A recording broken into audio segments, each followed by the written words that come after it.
Hi friends, today we will discuss about refraction of light. In this chapter, we have laws of refraction, refractive index, total internal reflection, diffraction at spherical surfaces, lenses, combination of lenses, refraction through prism and dispersion of light. Welcome you for this session. Please note down all important parts. Section 9.6 Refraction of light. When a ray of light travels from one medium to another medium, it gets bent from its path. The refraction of light is due to change in speed of light in one medium to another medium. Please look at the figure on the right hand side. Light is traveling, I is the incident ray. Here it is in the air or a rarer medium and it is going into a denser medium. And when it travels from a rarer medium to denser medium, it gets bent towards normal. N is the normal, I is the incident ray, R is the refracted ray, it gets bent. Again, when it is coming out of the denser medium, it enters the rarer medium, that is from a denser medium to rarer medium. The refractive index, which we will discuss later, is given by N. So, light gets bent from a rarer medium to denser medium towards normal, and when it exits the denser medium to rarer medium, it bends away from the normal as shown in the figure. Laws of refraction. The incident ray, the refracted ray and the normal at the point of incidence, all three lie in the same plane. Here please refer to the figure once again. The incident ray, the refracted ray and the normal, all the three lie in the same plane as per the first law of refraction. Second law of reflection is also known as Snell's law. The ratio of sine of angle of incidence to the sine of angle of refraction is constant.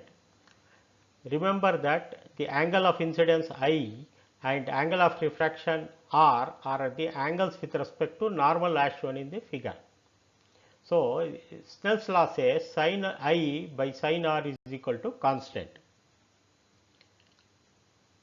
It is given new in the formula sin I by sin R is equal to n21, where n21 is the refractive index from denser medium 2 to medium 1.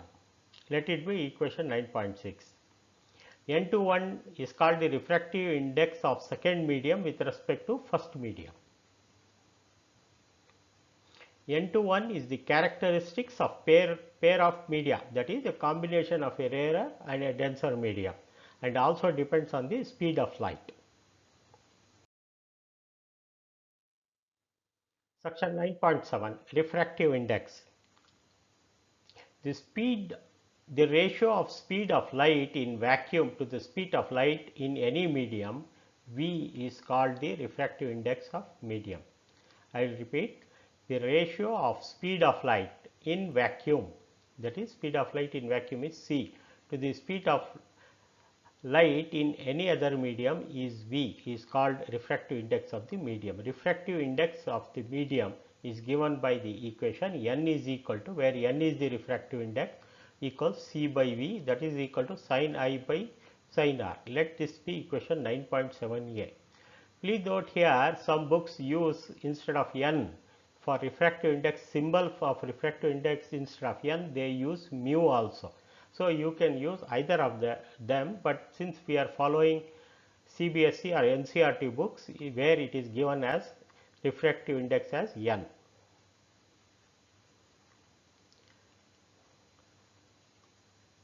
If the medium 2 is denser, then N21 is greater than 1. That is angle R will be less than angle I. The refracted ray bends towards the normal. Please see here in the figure on the right hand side. So, a ray of light enters a rarer medium, that is air. From air it enters the glass. When it enters, the angle to the normal is I1. It gets bent away from the normal. So, angle of refraction is R1, away from the normal. Then again this ray passes and enters air from glass, it enters air at this point. So here angle of incidence will be is equal to I2, and angle of refraction, that means it get bends away from the normal, is R2, and it is shown here. So I will repeat once again. The light ray enters a rarer medium, medium air, to glass, so it bends towards the normal. I stand corrected. It it bends towards the normal. Here it is the normal, and it bends towards the normal, and again it goes towards the other end and enters the air. So here it bends away from the normal. So this difference, see, it is the projection of the incident ray, original incident ray, and the final emerging ray is called lateral shift. So this is medium 1 and this is medium 2. Again this is medium 2 and this is medium 1. So if medium 2 is denser, then N21 is greater than 1 and angle of refraction is less than I. Therefore, the refracted ray bends towards normal. It bends towards the normal. If the medium 2 is rarer, here as in the second case, N21 will be less than 1 and R refracted ray will be greater than incident ray. See, I is small here and R2 is large here. The refracted ray bends away from the normal.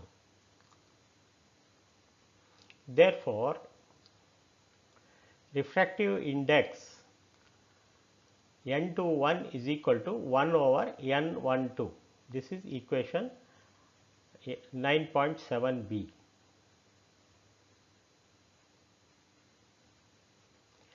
Where N12 is the refractive index of medium 1 with respect to medium 2.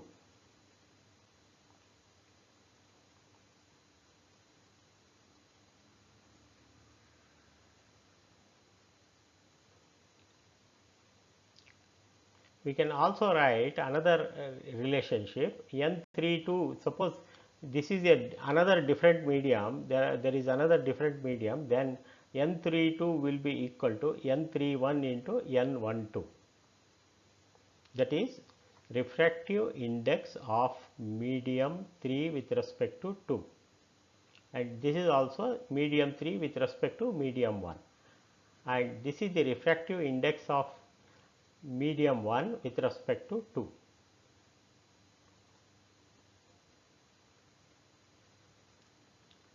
Where N32 is the refractive index of medium 3 with respect to 2 and N31 is the refractive index of medium 3 with respect to 1. Please note it very carefully. Whatever the first digit here comes is the refractive index of that medium with respect to the second medium. For a rectangular slab, refraction takes place at two interfaces, that is here in this example two places, air to glass and glass to air. From figure, R2 equals I1, this is R2 equals I1, that is there is no deviation. So far as this angle R2 and I1 are concerned, there is no deviation, but it suffers lateral shift. So there is a lateral shift. So there is no deviation of the incident ray as a final with respect to 2, but it suffers lateral shift with respect to incident ray. Another familiar observation is that of a bottom of a tank filled with water, which appears to be raised due to refraction of light.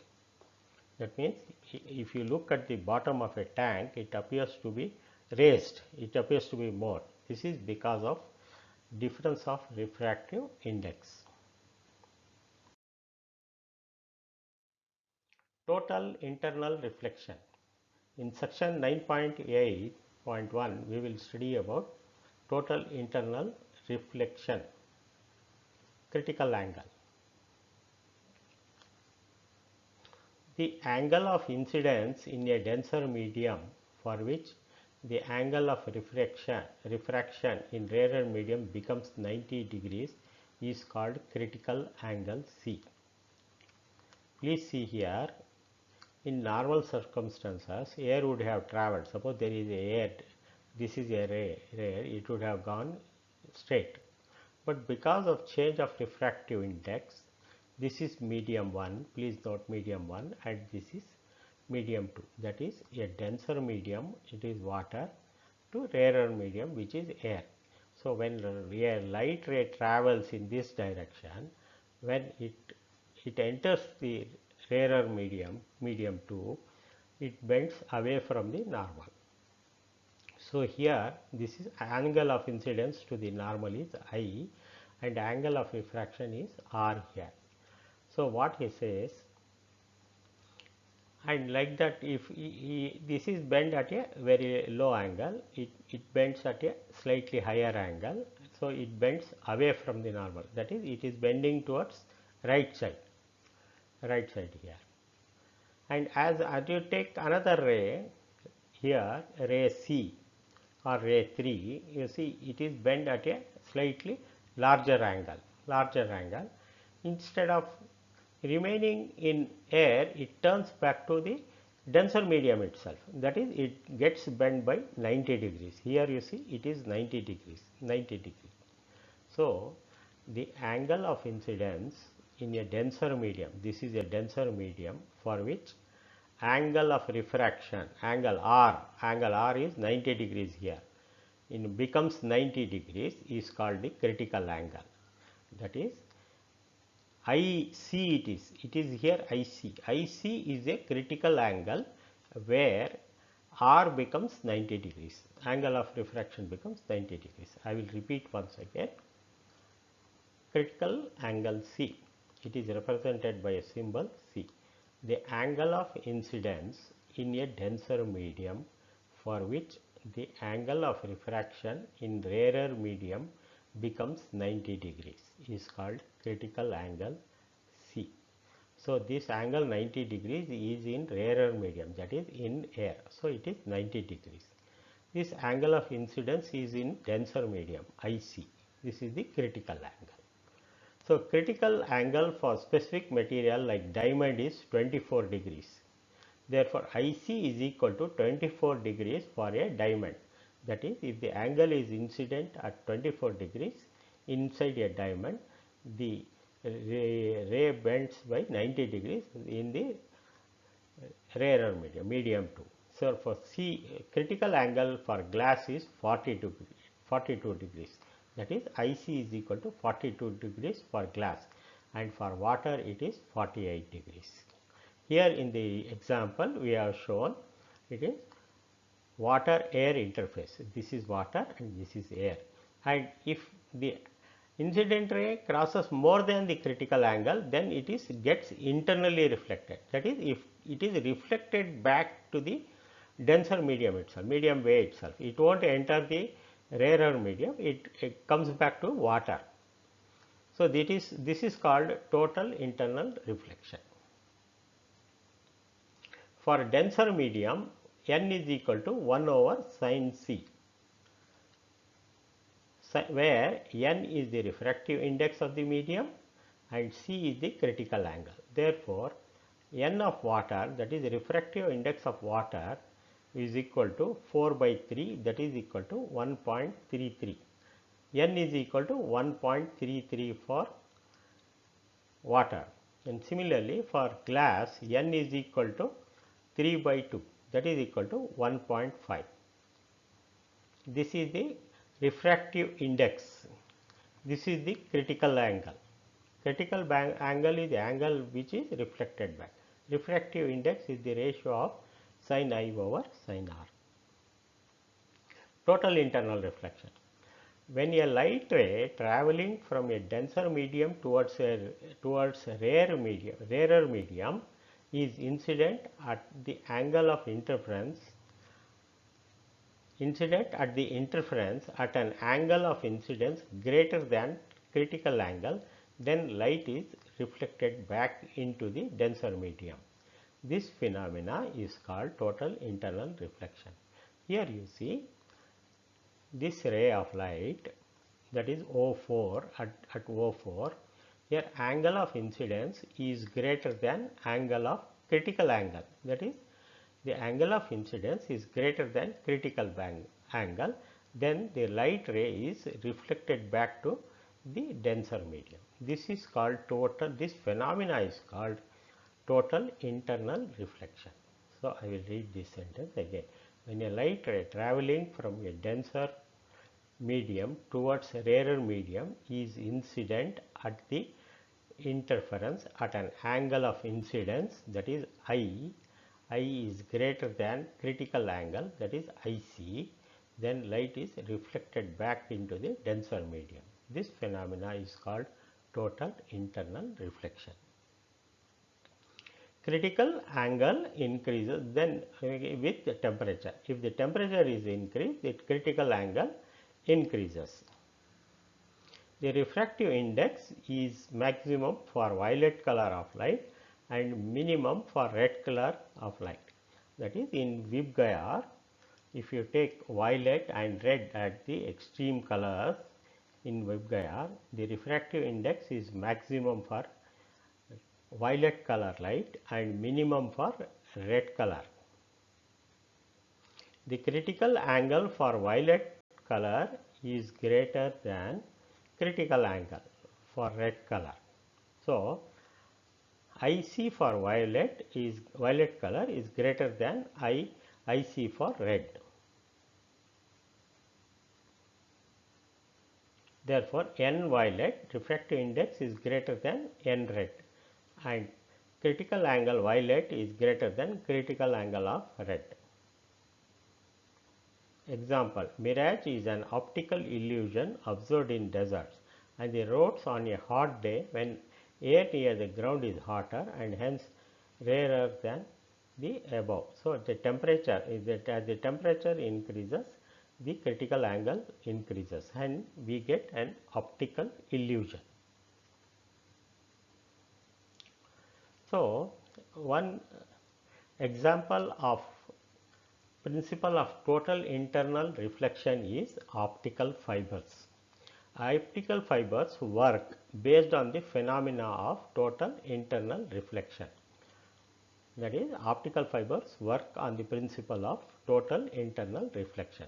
Optical fibers consist of a very long quality fibers of glass or quartz. Optical fibers are made up of fibers of glass or quartz. The diameter of each fiber is of the order of 10 to the power of minus 4 centimeter. That is very thin. 10 to the power of minus 4 means 1 over 10,000. The refractive index of the material is 1.5. So, generally for optical fibers refractive index is 1.5. Optical fibers are used in telecommunication network. Electrical signals are first converted into optical signals and then transmitted through optical fibers in transmission and reception of telecommunication signals. Though I will just give for the sake of clarity or example, if a light ray is incident here or in an optical fiber, it enters here, gets reflected and then again it comes here, comes back in this and it is incident at an angle, and here also it undergoes total internal reflection, it is reflected back. So, total internal reflection from this surface to this surface takes place and long distance transmission is possible in optical fibers, which is an example of total internal reflection. Work examples. So, in order to understand the applications of refractive index, let us take some one or two examples. Here we will take one example 1. A tank is filled with water to a height of 12.5 centimeters. The apparent depth of needle measured with microscope is 9.4 centimeters. What is the refractive index? If water is replaced by a liquid of refractive index 1.63 up to the same height, by what distance would the microscope have to be moved to focus the needle. Okay, please read the example carefully.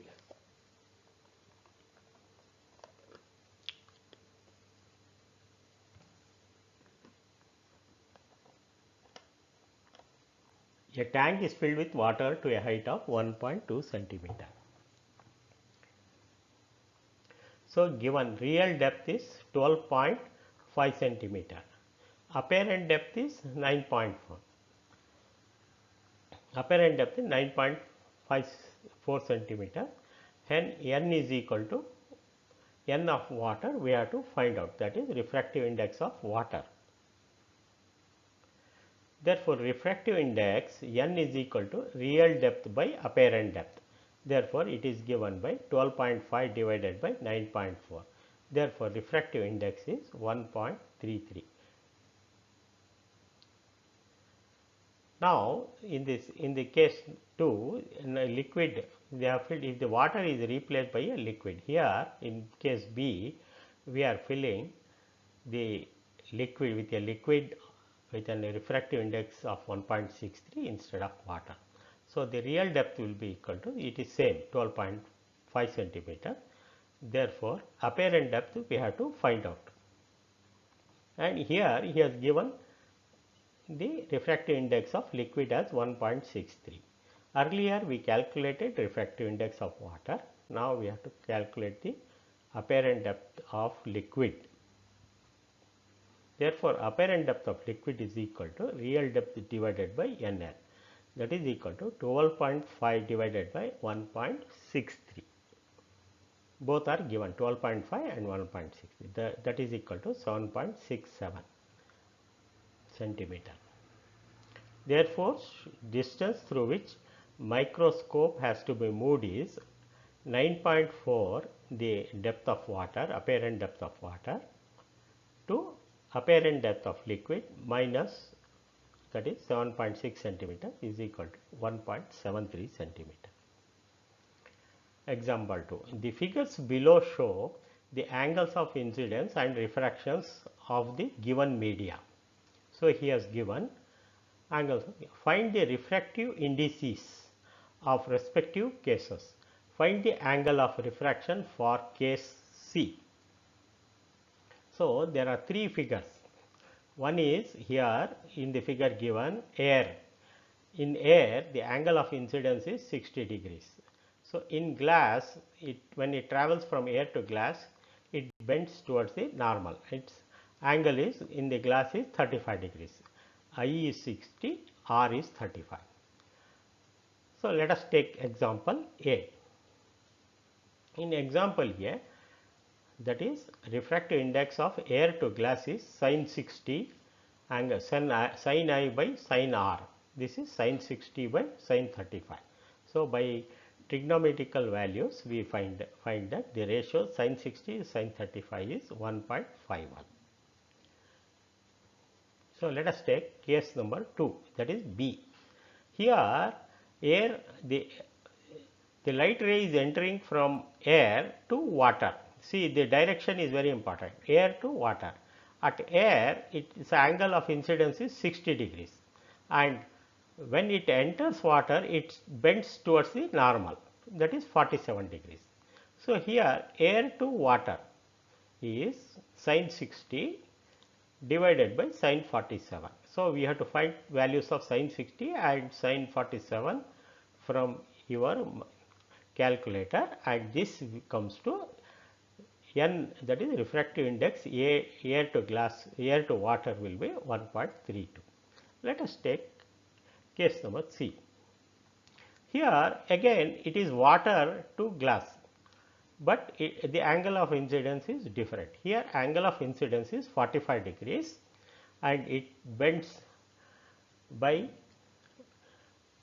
here he has not given, he has asked what is the angle, but he has given the refractive index of glass.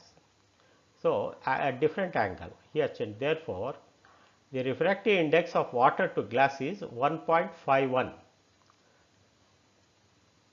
We know, okay, refractive index of 1.51 divided by air to air to water as 1.32, that is equal to,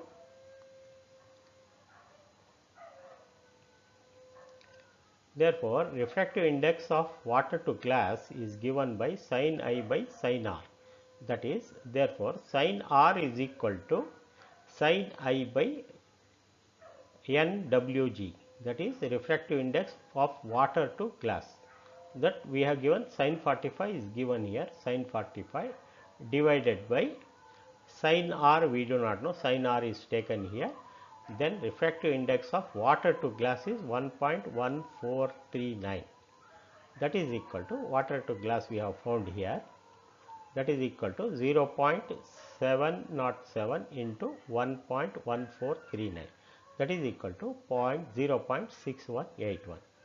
Therefore, sin we have to find here, sin R we have found 0.6181, and we have to take the sin inverse. To find R we have to take sin inverse of 0.6181, that is equal to 38.2 degrees. Here the angle we found as 38.2 degrees.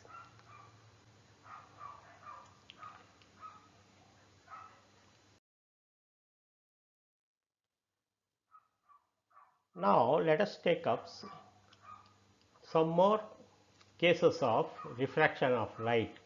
In section 9.9 we will study about refraction at spherical surfaces. Consider a convex spherical surface as shown in the figure. This is the figure. This is the convex surface. Mn is the convex surface, where n is the refractive index, u is the distance, and v equals distance of image, and r is equal to radius of curvature of spherical surface. So, here this is the spherical surface convex. So, it is entering a medium air with a refractive index n1 and a denser medium with a refractive index n2, and u is the object, object O is placed on the principal axis. This is OI is the principal axis, object is placed here, the incident ray is incident here, it gets refracted, that is, this is the normal, it bends towards the normal R and meets the principal axis at I. This is a spherical surface. So, here it is I. So, here OM is the object distance, M is the pole, OU is the object distance, and since image is formed here, V is the image distance. The center of curvature of the spherical surface is C. So, it is given as a radius of curvature as R. So, let us describe this figure once again. O is the object, ON is the incident ray, and I is the angle of incidence. N1 is the refractive index of the rarer medium, and U is the object distance. Then this ray bends towards the normal and meets at principal axis at I. Therefore, with respect to normal, R is the angle of refraction, and N2 is the refractive index of the denser medium. In denser medium, we have a radius of curvature R, that is MC is equal to R, and this distance MI is equal to V. This is image distance. From the geometry of this figure, we will calculate some important formula. In order to derive the formula, we have to know the geometry of this. Please draw this figure and practice it a number of times, so that you will understand all the parameters described here, distances and angle of incidence, everything, all the parameters. There are, if you see this, there are three triangles. One is ONM. Triangle, if you take triangle ONM, the tan of this angle, that is NOM, is equal to MN. MN is the opposite side by adjacent side. MO, OM. MN by OM is approximately equal to angle NOM for smaller values of NOM, angle for smaller values. It is tan is equal to angle NOM. Similarly, in triangle NCM, this triangle, this is the second triangle NCM, the tan of NCM, that is tan of NCM, this angle is given by opposite side MN divided by MC. Therefore, that is approximately is equal to angle NCM. And there is yet another third triangle, that is NMI. NIM. Therefore, this angle I, that is angle NIM, is equal to opposite side NM, that is RMN, divided by adjacent side, that is MI. Therefore, these relationship tan is approximately is equal to the angles, respective angles. Therefore, in triangle NOC, let us see the triangle NOC. I is the exterior angle. I is the exterior angle to triangle NOC. Therefore, angle I is equal to angle NOM, that is NOM plus NCM. This is the internal in this triangle NOC. This is internal angle. External angle I is equal to NOM plus NOC, NCM. That is equal to angle I is equal to MN. This is MN by OM. Here NM by OM plus MN by MC. This is the angle I. Let it be equation N.9.9a. Then we have to find out angle, internal angle R, that is refracted angle. This refracted angle R is equal to NCM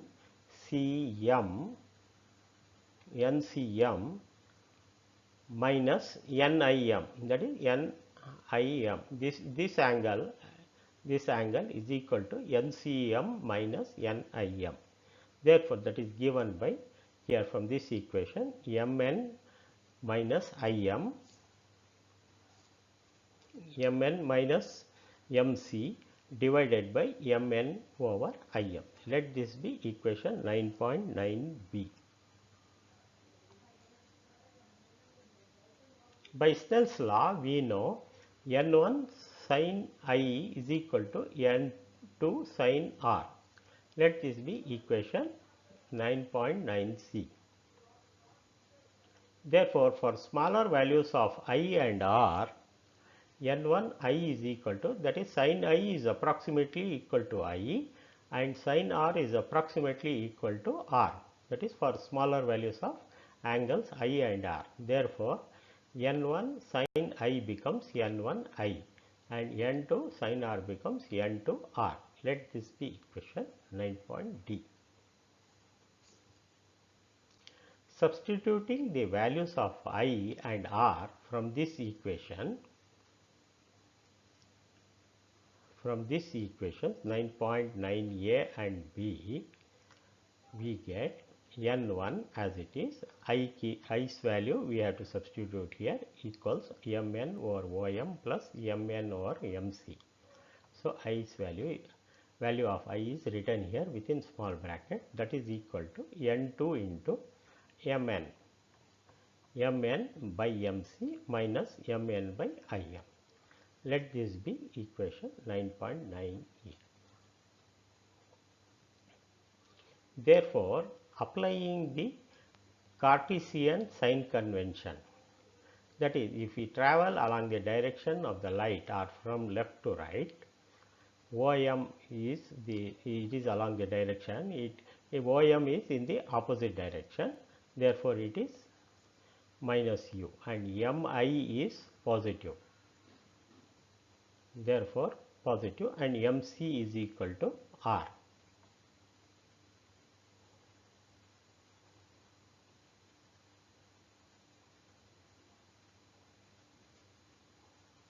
Therefore, this equation becomes N1 divided by OM is minus U plus Mn is N1 divided by MC equals R that is equal to N2 by R. MC is R and N2 is minus of N2 by V. It is simply Mn gets cancelled everywhere. It is 1 over minus U plus 1 over R equals 1 over R minus 1 over V. Hence, this equation will be simplified as N2 by V. This N2 by V we are bringing on the left side. N2 by V minus N1 by U equals N2 minus N1 by R. This is equation 9.9F. Refraction by lens. Please study this diagram very carefully. Here O is the object, angle is incident here, and it gets refracted, and again there is one surface. A lens is a combination of two, one convex and another concave surface. It gets bent here and meets at I. Then I also goes up and then it gets bent, and when it is projected, and I becomes the final image. A lens is a uniform transparent medium bounded between two spherical or one plane surface. Here in the figure there are two spherical surfaces, ABC and ADC are two spherical surfaces, and it forms a lens. The second surface can be a plane surface also, then also it is called a lens. Convex lens. A lens which is thinner at edges and thicker at the middle is called convex lens. That is, it is thin here and thin here, this edge, whereas it is a thick at the center, at the middle. So it is a convex lens. A lens which is thicker at the edges, then it is thicker at the edges, and thin at the middle is called the concave or diverging lens. So convex lens is a converging lens and concave lens is a divergent lens. Lens formula is given by equation 1 over F is equal to 1 over V minus 1 over U. This we will be deriving in this section, where F is the focal length. F is the focal length, U is the distance of the object, U is the distance. The object is here and U is the distance of the object, and V is the distance of the final image. This is the image, I is the image.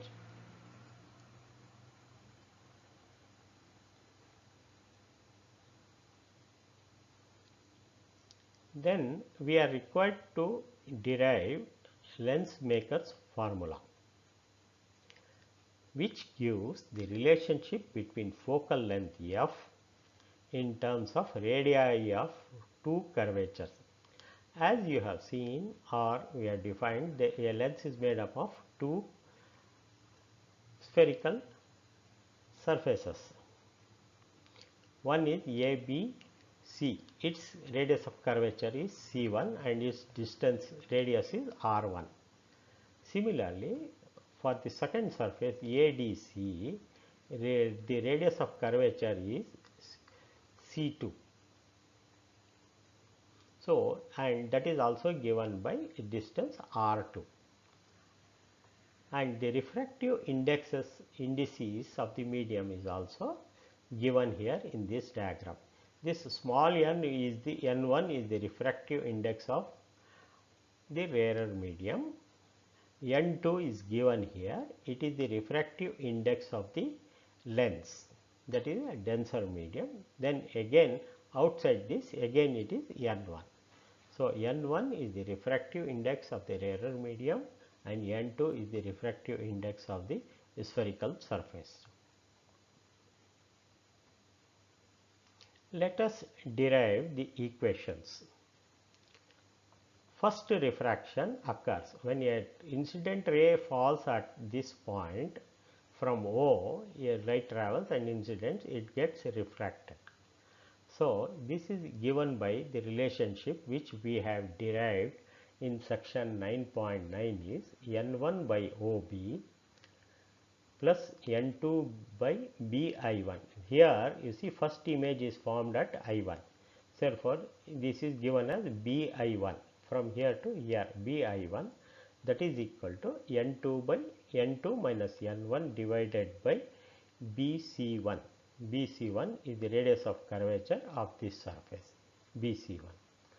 Now this ray gets refracted and bends here towards normally this normal, that is normal N1, and it falls here. Here again it undergoes second refraction at ADC. Here it is given by the same relationship is given by minus N2 divided by DI1. So DI1 is the distance here, the object distance. Object for the second ray is here I1. Therefore, minus N2 divided by DI1 plus N1 divided by DI. Here minus DI1 is because the distance is measured opposite to the direction of light, that is from right to left. This is the equation divided by N2 minus N1 divided by DC2. DC2 is the image distance here. Note that N1 is on right hand side and N2 is on the left hand side. Here in this case N1 is on the right hand side, N2 is on the left hand side, as against the exactly opposite to the previous case, as the distance measured is against the direction of the incident light. Adding A and B, we get N1 by OB plus N1 by DI is equal to N2 minus N1 into 1 over BC1 plus 1 over DC2. Therefore, if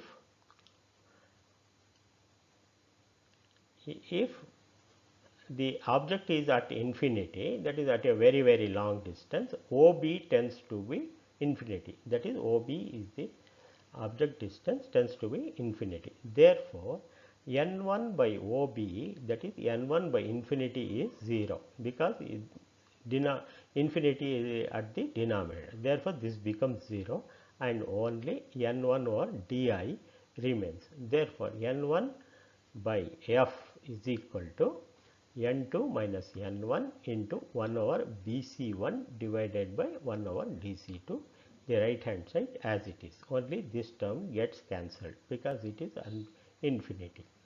Also note the distances DI is equal to F, it is the focal point, and BC1 is equal to plus R1. See, it is in the direction of light, so it is R1 left to right, and DC2 is from right to left, therefore it is minus R2, and N2 to N1 is given by N21. Therefore, this equation becomes 1 over F is equal to, if we take N common, 1 over F is equal to N21 minus 1 into 1 over R1 minus 1 over R2. This is equation 9.10.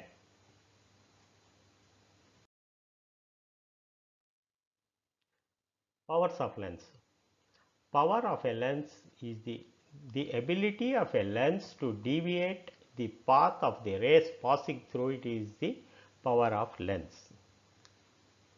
If the lens converges, the rays are parallel to the principal axis, its power is positive. If the rays are parallel to the principal axis and if they converge, the power is positive. If the lens is diverges, the rays is negative. If the lens diverges the rays, it is negative. Power of lens is given by the relationship P is equal to 1 over F, where P is the power, F is the focal length. Its unit is a diopter D. Power of a convex lens is positive, power of a concave lens is negative, power of a plane glass is 0. Linear magnification. The ratio of the size of the image to the size of object is called magnification, M. M is given by the relation size of the image over size of object, that is also equal to image distance divided by object distance. Axial magnification. For a small sized object placed linearly along the principal axis or longitudinally, the axial magnification is given by the relationship dV by du, that is equal to V by u whole square.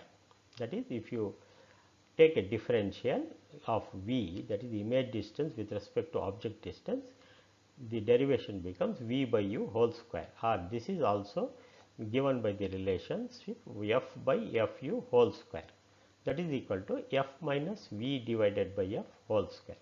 Let this be equation 9.11b. M is positive for erect and virtual image. M is negative for inverted and real image. M also when there is a combination M1, M2, M3, etc. Combination of lenses. Please see the figure. Here the lenses A and B are combined and we are required to find O is the object and it is sending two rays, OA and OP, and these after traveling through the lenses meet at first when they pass from A, it meet at I1 and then again it reflects, and it for the second refracted ray it meets at I on the principal axis. U is the object distance and V1 is the image distance, and which once again becomes image distance for the second lens, object distance for the second lens, and the final image distance is V, that is Pi. Images are formed by lenses L1 and L2, that is L1 is A and L2 is B. Therefore, 1 over F1 is equal to 1 over V1 minus 1 over U. V1 is the image distance for first lens and U is the object distance. Let it be equation 9.28. Then for the second lens, when there is a second lens B L2, 1 over F2 is equal to 1 over V. V is the final image V minus 1 over V1. Here V1 is the object distance for the second lens. Let it be equation 9.12b. Therefore, combining these two, we get 1 over F1 plus 1 over F2 is equal to 1 over V minus 1 over U, because 1 over V1 gets cancelled when we add. Let it be equation 9.12c. But 1 over V minus 1 over U is equal to 1 over F. We know from our previous derivations 1 over V minus 1 over U is equal to 1 over F. So, substituting we get 1 over F1 plus 1 over F2 is equal to 1 over F. So, this is the combination formula for two lenses there, where F1 is the focal length of lens L1, F2 is the focal length of L2, that is B, that is equal to combination is equal to 1 over F. Let it be equation 9.12d. For combination of n number of cases lenses, here we have taken 2 only. If you have more n number of lenses, their reciprocals get added up in the ratio shown here, that is 1 over F is equal to 1 over F1 plus 1 over F2 plus etc up to 1 over F1. Let this be equation 9.12e.